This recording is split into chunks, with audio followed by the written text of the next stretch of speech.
Irish Bella rayakan lebaran tanpa Amar Zoni, sebut lebaran kali ini berbeda. Irish Bella merupakan satu artis yang ikut merayakan lebaran. Namun lebaran di tahun 2023 ini, Irish Bella merasakan pengalaman yang berbeda dibandingkan sebelumnya. Irish Bella pun membagikan curhatannya merayakan lebaran tahun ini. Diketahui Irish Bella di tahun ini tidak bisa merayakan lebaran bersama suaminya, Amar Zoni. Itu dikarenakan sang suami terjerat kasus narkoba beberapa waktu lalu.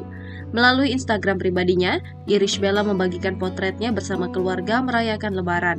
Terlihat Irish Bella memakai baju muslim berwarna hijau sage yang kembar dengan sang ibu.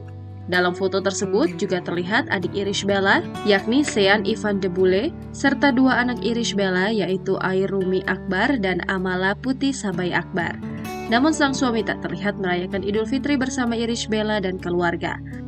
Melalui keterangan postingan, Irish Bella mengaku Ramadan tahun ini terasa berbeda. Irish Bella menyampaikan dirinya tak pernah merasa emosi seperti ini sebelumnya.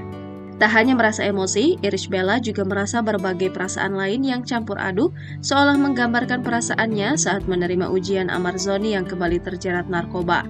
Meski melewati ujian hidup yang tak mudah, tetapi Irish Bella percaya pada Sang Pencipta yang akan memberikan sesuatu yang indah dari yang diperkirakan. Selain itu, Irish juga memohon agar Sang Pencipta menjaga hati mereka agar tetap berpendirian teguh. Tak lupa, Irish juga mengucapkan selamat merayakan Idul Fitri.